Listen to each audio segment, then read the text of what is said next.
My wife's secret affair with her boss cost us $350, $0 in stolen inheritance, and now she's suing me for half our house. Did I just marry a con artist? I never thought I'd be the guy sitting here, spilling all this out like some kind of cautionary tale, but here we are. The craziest thing hit me out of nowhere, like a punch to the gut. It all started when I noticed little things, small signs that didn't make sense at first, but looking back, they were screaming at me.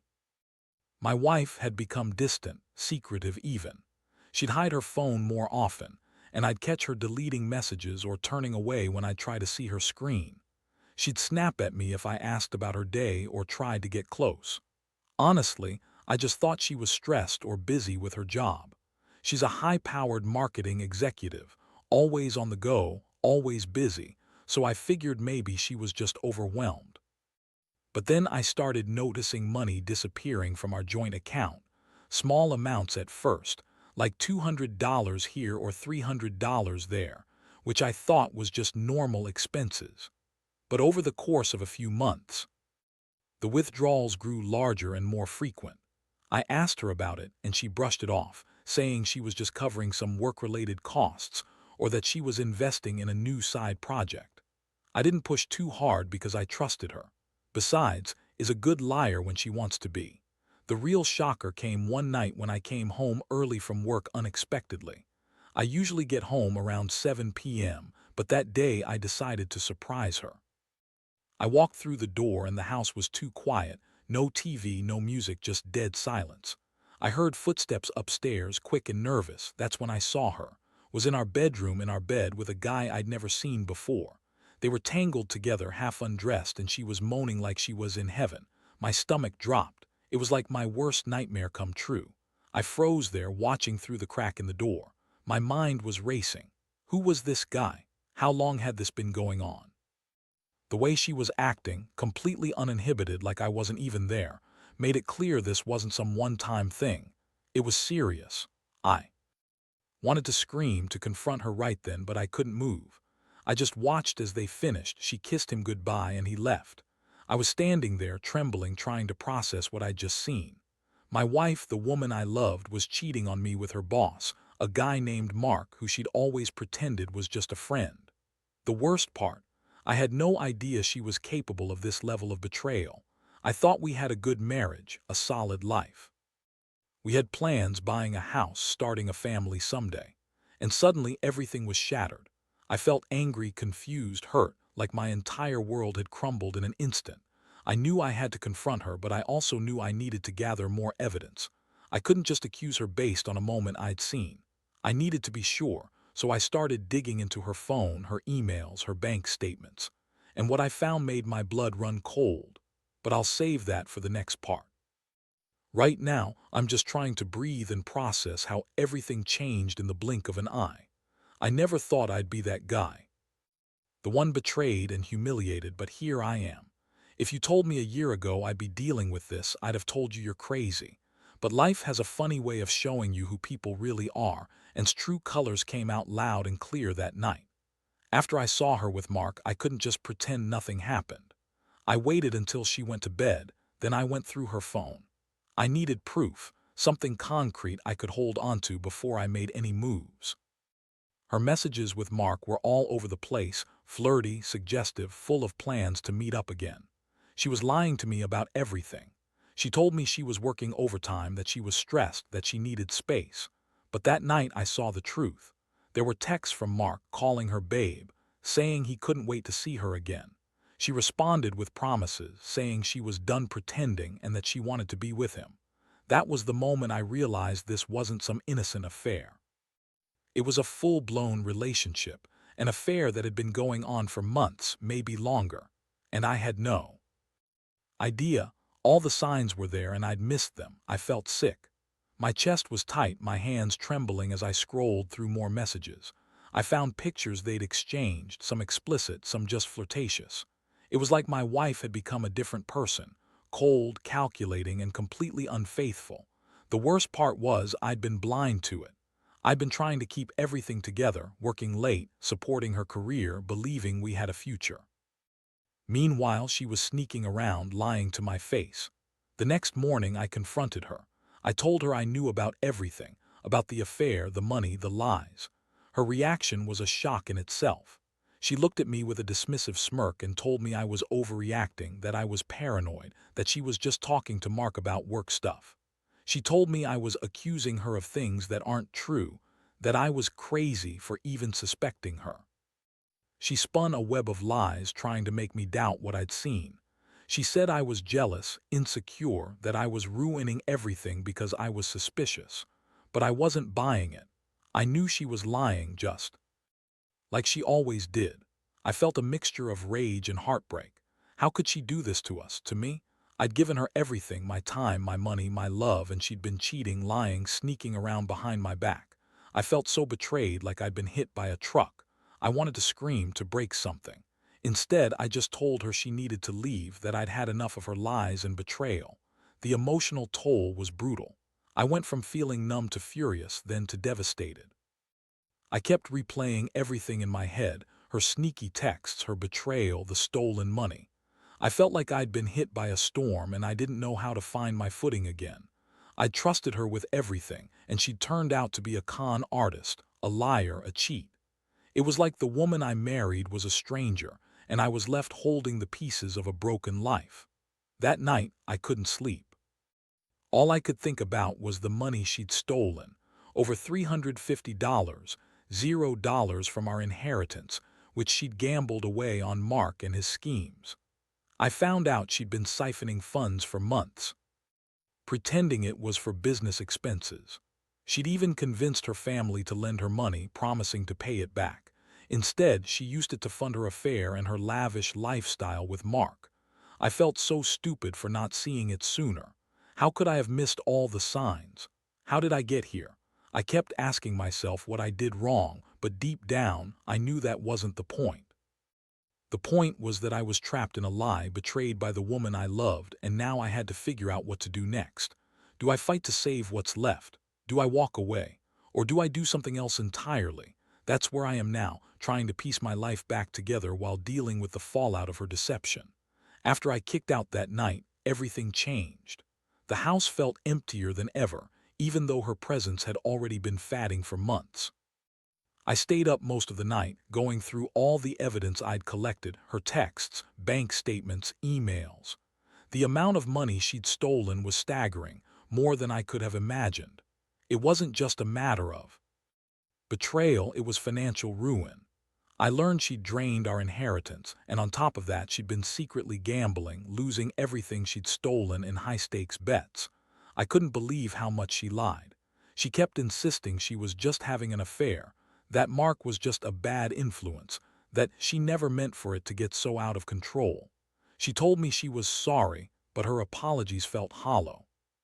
Sorry doesn't cover stealing my family's savings, lying to my face, and risking our entire future.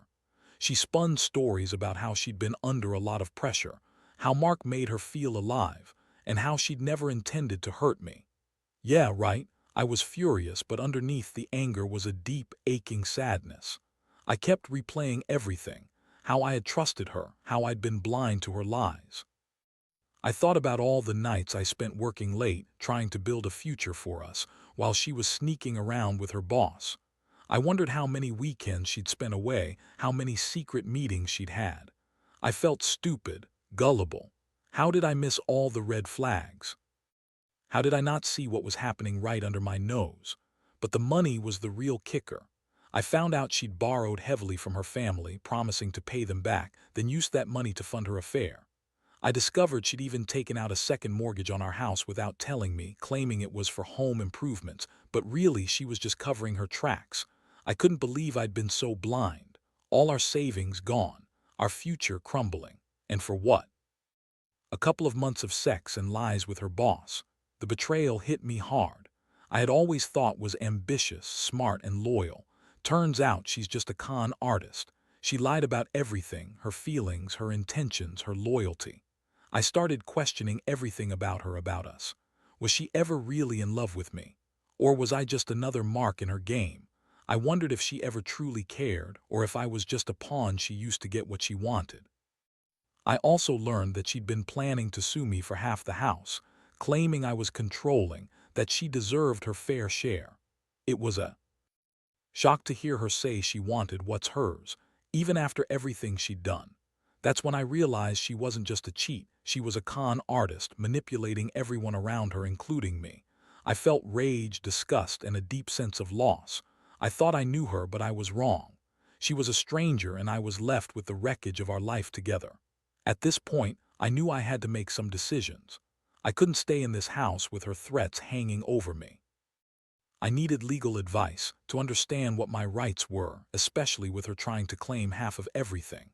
I also had to figure out how to handle the financial mess she'd made. I spent days talking to lawyers, trying to piece together what was stolen, what I could recover, and what I needed to do to protect what was left. Most importantly, I realized I couldn't keep living in denial or anger. I had to accept that my marriage was over, that I'd been betrayed on every level. I started thinking about rebuilding myself, about how I could move forward. I know the road ahead is going to be long and painful, but I've learned a lot from this nightmare. Trust is fragile, and now I see that sometimes the people closest to you can hurt you the most. The biggest lesson: never ignore the red flags, no matter how much you want to believe in fairy tales. Because sometimes the truth is far worse than any lie someone can tell. The legal battle started almost immediately after she announced she was planning to sue me for half the house. Of course, played the victim, saying I was controlling, that I'd cut her off financially, and that she deserved her fair share after everything we'd been through. The truth was, I'd already lost so much: our inheritance, my trust, my sense of security, and now I had to fight to keep what little was left. The lawyer told me her claims were baseless, that she had no real proof to support her case, but that didn't stop the stress from mounting. While all that was happening, I also had to deal with the fallout of her theft. I hired a financial investigator to track where the money had gone. It turned out she'd been funneling funds into Mark's account, paying off gambling debts, and even funding her own secret trips. She lied about her whereabouts, about her expenses, everything. I found out she'd even convinced her parents to lend her money she then used to keep her affair afloat. The betrayal cut even deeper, knowing how much she'd manipulated her own family to cover her tracks. And then there was the emotional toll. I was angry, yes, but also heartbroken. I'd loved her, trusted her, built a life with her. To find out she'd betrayed me so completely, for money, for sex, for validation, how could she do this? I felt like I'd been hit with a ton of bricks every time I uncovered something new. Nights were the worst. I'd lie in bed, staring at the ceiling, replaying every moment, every sign I'd missed. The worst part was feeling like I'd been a naive fool, for believing in the woman I thought I knew. One particular day stands out in my mind. I was at the lawyer's office trying to understand my options when I got a call from her. She was whining, crying, claiming I was ruining her life, that I was a monster for taking everything from her. She said she was just trying to make a better life, that she deserved a fair share of the house because she'd contributed in her own way. I couldn't believe her audacity. She had stolen from us, lied to my face, and now she was acting like I was the villain. That was the moment I realized how far she'd gone to manipulate the situation. Meanwhile, I had to deal with the reality of her trying to sue me. She hired a lawyer, claiming I'd been controlling and that she was entitled to half the house because she'd contributed emotionally and financially. I knew it was all a lie. She'd been draining our savings, lying about her whereabouts, and cheating on me the entire time. But that didn't matter to the courts initially. They told me I needed to prepare for a fight, and I knew I had to dig in my heels. In the meantime, I started to withdraw from friends and family, not because I was ashamed, but because I didn't want anyone to see how broken I felt. I lost sleep, lost weight, lost faith in everything I believed in. I kept asking myself, how did I get here? How did the woman I loved turn into someone capable of this level of deception? The betrayal was so complete that I wondered if I ever knew her at all. I also began to question myself. Had I missed all the signs? Was I blind to her motives? Was I just too trusting? Those questions haunted me every day. I kept thinking about how much I'd given her, my time, my money, my love, and how she'd used it all to benefit herself. The anger grew, but so did the sadness. I realized I was mourning not just our relationship but the future I'd envisioned. It was a nightmare I couldn't wake up from. Despite everything, I knew I had to stay strong. I hired a forensic accountant to help recover some of the stolen money. We tracked down a lot of it, but much had already been spent or hidden. I also started planning my next steps, whether to fight for the house, to negotiate a settlement, or to just walk away and start over. Honestly, I didn't know which was best, but I knew I couldn't keep living in this chaos. I had to take control of my life again, even if it meant losing everything I thought I had. The thing that stuck with me most was her relentless lies. She'd look me dead in the eyes and deny everything, even when I had proof. She'd spin stories about how she was misunderstood, that I was too controlling, that Mark was just a friend. But I knew better. I'd seen the truth with my own eyes. And now I was stuck in this mess, trying to untangle years of deception. The emotional toll is immense. I honestly don't know how I keep going sometimes, but I do. Because I have to. I owe it to myself to find some kind of peace after all this chaos. By now, I'd been through hell and back. The legal battles, the financial chaos, the emotional, it all took a toll on me. But what really pushed me over the edge was realizing how deeply had manipulated everyone around her, including her own family. Her parents, who I thought I could trust, had been kept in the dark about her gambling and her affair. When I finally sat down with her father, he looked genuinely shocked, almost betrayed himself. That was when I saw how much damage she'd done, not just to me, but to her own family, all in pursuit of some twisted version of a better life. The court hearings were brutal. Showed up dressed like she was ready for a night out, smirking and acting like everything was a game. She claimed I'd been controlling, that I'd cut her off financially, that I was just jealous of Mark. She even brought a fake therapist to testify about how I was abusive, which was laughable. I knew I had proof of her lies, her thefts, her manipulations, but courts can be tricky. I hired a good lawyer, one who knew how to expose her, but it was exhausting. Every day I felt like I was fighting not just her, but the entire system. Meanwhile, I had to deal with the fallout of her lawsuit. She was insisting she deserved half the house, claimed she'd contributed to everything, even though she'd stolen from us. I had to produce all the financial records, prove her guilt, and show how she drained our savings and gambled it all away.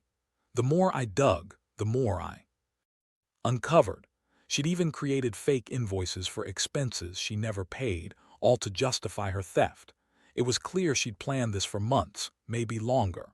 One of the hardest moments came when I realized she'd been lying about her relationship with Mark the entire time. I found messages where she said she was done with him, but evidence proved otherwise. She'd been secretly meeting him, even while claiming she was focused on her career. Her lies were so layered, so intricate, I felt like I was unraveling a conspiracy. I couldn't believe I'd been played so badly, that I'd been blind to her deception all along. Throughout this chaos, I tried to keep my composure, but inside I was crumbling. I'd been betrayed in every way possible, emotionally, financially, legally. I kept asking myself how I could rebuild after this, whether I should try to save the marriage or just cut my losses and move on. Honestly, I was exhausted, but I knew I had to keep fighting for what was right.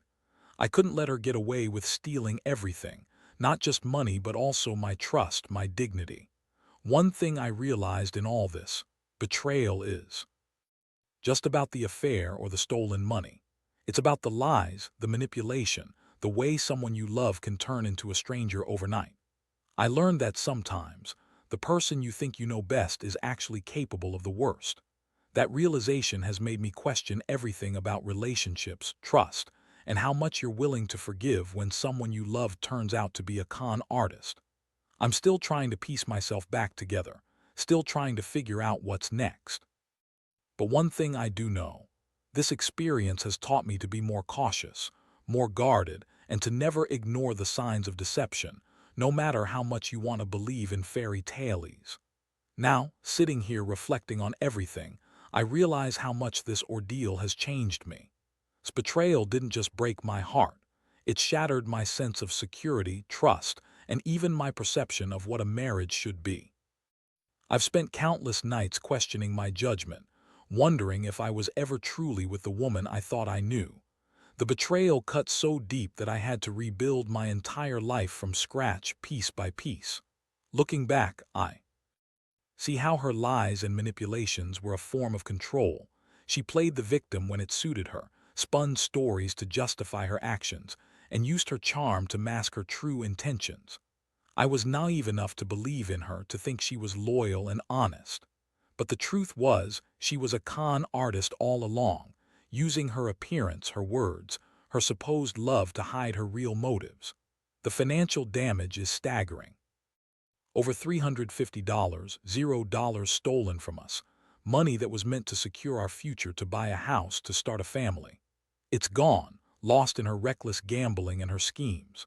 I've had to fight legal battles, protect what's left of my assets, and deal with her relentless attempts to claim half of everything, even after she betrayed me so thoroughly. I learned that trusting blindly is a weakness, and that sometimes you have to be your own strongest advocate. But through all the chaos, I've also learned something important: resilience. I've come to understand that life can throw the worst at you, but you have a choice. You can sink into despair, or you can pick yourself up and rebuild.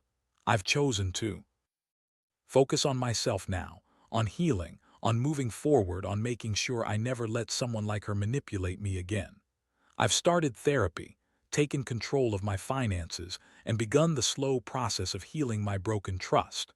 Most of all, I've realized that the true value in life isn't in the money or possessions, but in honesty, loyalty, and genuine connection.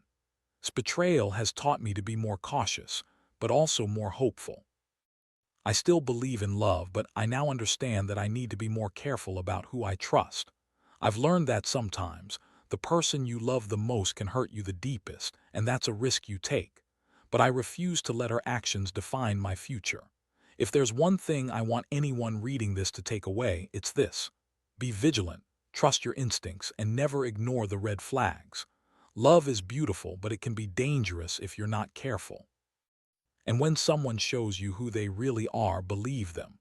Because sometimes the biggest lesson in life is that the truth, no matter how painful, sets you free. And I'm finally starting to feel free.